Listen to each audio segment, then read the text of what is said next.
May flash report tayong tatanggapin. Superradyo DZWB Flash Report. 10 nagtitinda sa Marikina Public Market pinagpapaliwanag ng Department of Agriculture dahil sa mataas na presyo ng kanilang paninda. Detalye Mark Makalalad, Mark.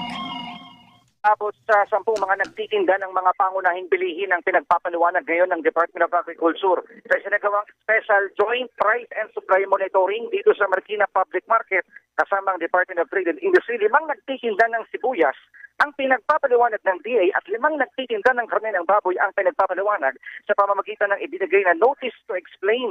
Ang kay Department of Agriculture Assistant Secretary Genevieve Guevara, dapat ay nasa 150 pesos per kilo lamang ang presyo na po ng sibuyas at 120 pesos per kilo lang dapat ang puting sibuyas.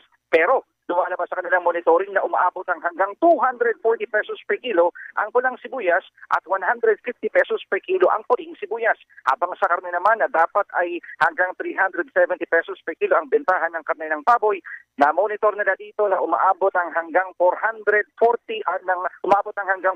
pesos per kilo ang bentahan ng karne ng baboy. Samantala kasama rin sa monitor ng DA ang mahal na bentahan ng siling na buyo na dito sa loob ng Marikina Public Market ay may nakita na 700 pesos per kilo. Mahal din ang kamatis na 200 pesos per kilo, 180 pesos per kilo ang ampalaya, 180 pesos per kilo ang talong at 180 pesos per kilo ang kalamansi. Samantala sinabi ni Guevara na normal naman na tuwing pagkatapos ng Pasko at bagong taon ang kakulangan ng supply ng gulay, pero inaasa naman nilang babalik sa normal ang presyohan nito pagsapit ng Pedero. Pinakasama sa inaalam ng DA kung sino yung mga supplier nitong mga nagtitinda ng mahal na pulang sibuyas at puting sibuyas, ganyan din ng karneng baboy doon sa kanilang ibinigay na Notice to Explain na. Ang inyong kapuso, Mark Makalalad ng GMA, Superradyo DZWB, dapat totoo. Superradyo DZWB Flash Report. Yung ruta po sa Superradyo DZWB Flash Report.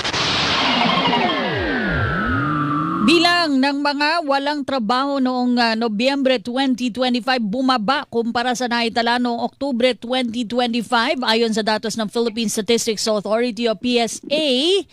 Flash report mula kay Alan Gatus. Alan? Bumaba ang bilang ng mga walang trabaho o negosyo batay sa November 2025 Labor Force Survey ng Philippine Statistics Authority o PSA.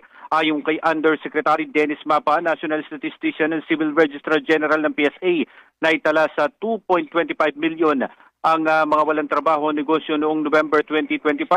Naitala naman sa 4.4% ang unemployment rate ng walang trabaho o negosyo. Mas mababa ito sa 2.54 million noong October 2025 na walang trabaho o negosyo. Bumaba din ang naitalang bilang ng mga underemployed na aabot sa 5.11 million na mas mababa sa 5.81 million noong November. Kabilang sa mga industriya na nadagdagan ang mga trabaho o negosyo ay ang Public Administration and Defense, Compulsory Social Security at Education.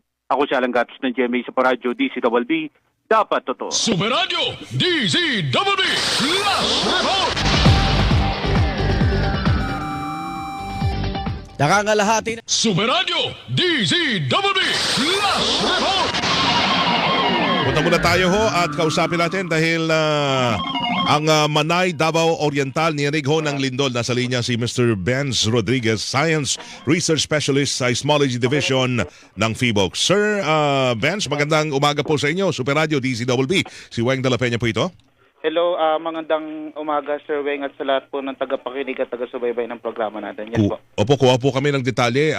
Anong oras nangyari ito? Anong magnitude saan eksaktong lugar yung lindol? Bali po, meron po tayong naitalang lindol kanina, 11:02 a.m. May lakas na magnitude 6.7, lalim na 4.2 kilometers at yung location po is 47 kilometers southeast ng Manay, Davao Oriental. At based po dun sa information na to, no, so far marami ang nakaramdam, maraming nangangalap kami na information regarding dun sa mga areas na naapektuhan nitong lindol ito. Although, since malakas po ito, expected po na maraming makakaramdam nito. At the same time, nag-expect din po tayo ng damage, ng aftershock dito sa event. Malakas, no? 6.7 po, magnitude, ano ho? Yes po. Initial po, Initial. preliminary pa lang po yan. Opo. Okay, maaari pang magbago yan maya-maya Yes po, konti, yes no? po, Oo. yes po. Yung pong lindol na yon doon sa lugar na yon, may mga may mga may mga intensity na i-record na? Opo, bali, ang nirelease pa lang namin so far is intensity 2 sa Davao City. Pero yun nga po, as time goes by po, nakakakalap kami ng mga information o yung mga lugar na naka-apekto or naramdaman nila. So ginagather pa lang namin, kinoconsolidate pa namin yung mga AS na nakaramdam or nag-report na naramdaman nila itong lindol na ito. Magdadalawang minuto na ho lumipas. Meron ba mga na-report, mga aftershock sa oras na ito? Yes po, based po dun sa mga records na nakikita namin, merong mga aftershocks na tong event na ito. No? So far possible, nakikita ko dito mga less than 10 na po yung parang aftershocks nitong lindol na ito. Pero mamaya po magre-release tayo ng mas updated at mas tama information po. Ano nga ang epekto, ano ang dating nito pag sabi nyo nga may mga makakaramdam ho na malalakas na na epekto ho nito? Ano yung na maaring maramdaman ng tao pag ganito kalakas ang lindol? Pag ganito pong kalakas na lindol, no, usually po pag malapit po sa epicenter ng lindol, malakas po siya. So meaning usually mahirapan makatayo yung mga tao pag naramdaman ito. Specifically dun sa mga coastal area kasi malapit po sila dun sa epicenter. At the same time, possible na pwedeng makakita rin tayo ng mga damages kung may mga building na naapektuhan na nung lindol before, tapos posibleng may makita ng mga sira after nito. So far yun yung mga tinitingnan natin, no, kung may mga damages ba tayong mare-report or mare-receive na report after nito. At also ilan din sa mga pwedeng maramdaman or ma-expect ng mga tao sa mga ganitong kalalakas na lindol, yung aftershock. So aftershock, hindi po natin maiiwasan yan sa ganitong kalalakas na lindol. No? So na-expect natin yung mga aftershock. So yung mga tao is inabiso na maging handa, at the same time maging ready dun sa mga possible aftershocks ng lindol na ito. Yung lindol, yung epicentro nito ulit ay ito po sa kalupaan, ha? Wala ho to sa karagatan. Yung epicenter po ng lindol, based sa preliminary information natin ay nasa dagat. Nasa dagat. Okay. Oo, so posible din po na since magnitude 6.7 ito, posible na may mga makita na minors, mga sea level disturbances, but based dun sa simulation or dun sa database na sinilip namin, possible na wala naman tayong ina-expect na tsunami. Wala naman. Ito. Yes po. Okay, sige po. Kami po ay makipag-ugnayan ulit ho from time to time para ho makakuha ng nagdag na impormasyon sa epekto nitong lindol na ang epicentro ulit ay 47 kilometers timog silangan ng Manay, Davao Oriental. Yes. Correct po, no? Yes, sir. Yes, sir. Alright, salamat Sir Benz Salamat Rodriguez. po. Thank you. Thank you. Gandang umaga po si Sir Benz Rodriguez, Science Research Specialist sa Seismology Division ng PHIVOLCS. Super Radio DZBB Last Report! Super Radio DZBB Last Report!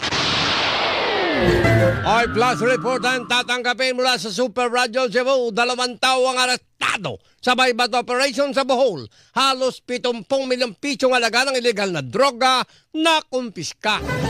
Tumutok sa balita na yan ng Super Radio Cebu, Desame Padilla. Mayong hapon, Desame. Mayong hapon ka, Rene, 2 lalaki ang nanakit matapos makuna ng 69.9 million pesos na halaga ng pinagbabawal na gamot sa buy-bus operation sa Barangay Dampas, lungsod ng Tagbilaran sa lalawigan ng Bohol.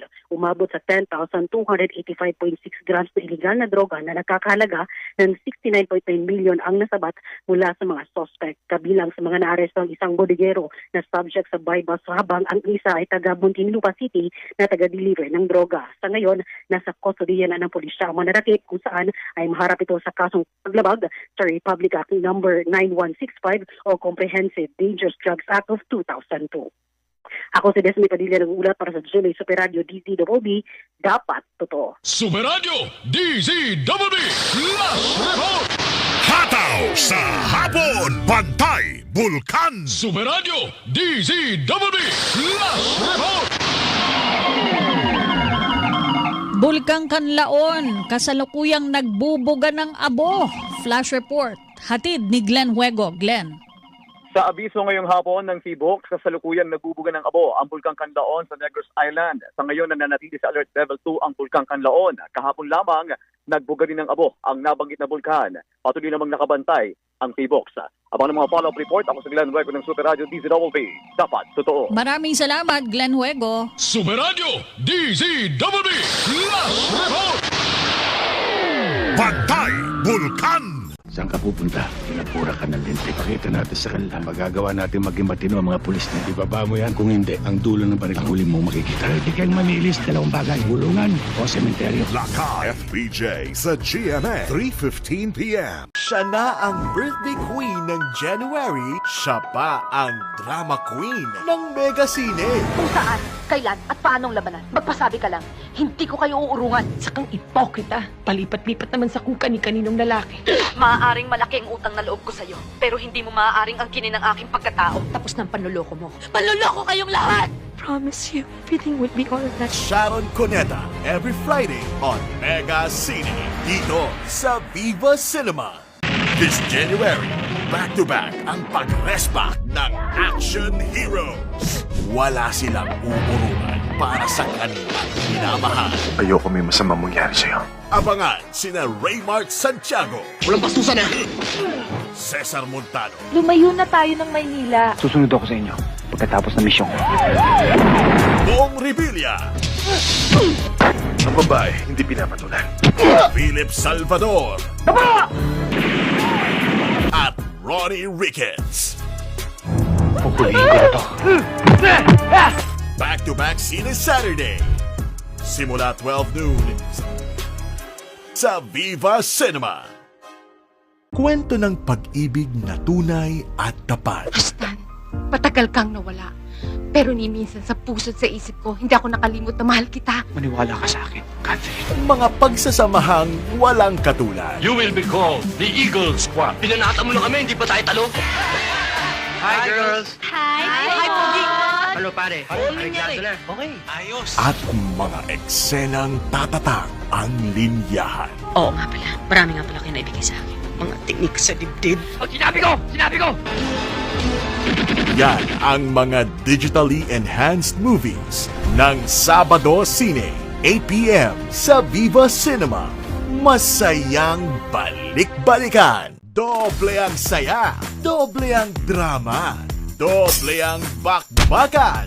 All from the celebrity Katukayos. Ako yun. Ako nagbigay niyan. Salbahe ka talaga. Hindi ka galit. Kiss mo ako. Sige na nga! Anak ko si Val. Kaya kapatid niyo siya. Am I late, Victoria? You're always in time. Tama! We need a good center. Ano masasabi mo ngayon? Sabihin mo sa akin kung ano nararamdaman mo. Wala akong binubuhay na kalabang ko. Back-to-back Cine, all Sundays of January. Dito lang sa Viva Cinema. Masayang balik-balikan. Pilyo, Gagambay ang kamay mo ba kung saan makarating? maloko, at malakas ang dating.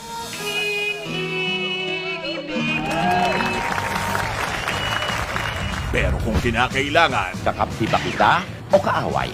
Ha? siya ay magiging batas din. Panoorin si Eddie Garcia John? Mismo. Wala nang iba. sa Cinema Noy. Tuwing linggo, 6 p.m. Sa Viva Cinema. Masayang balik-balikan. Ang pamagat ng pelikula, minsay binabanggit ng bida.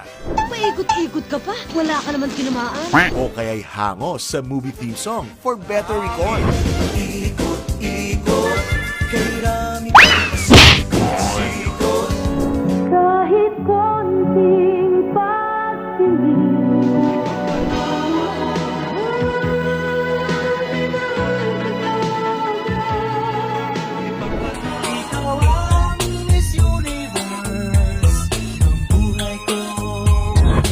Mag-enjoy sa mga kanta at kwento sa Cine Sunday Special this January. dito sa Viva Cinema. Punong-puno ng ligaya ang aming puso dahil number 1 tayo muli sa Mega Manila number 1 AM station, Super Radio DZBB at number 1 FM station, Barangay LS 97.1. Salamat sa regalong ito, mga kapuso!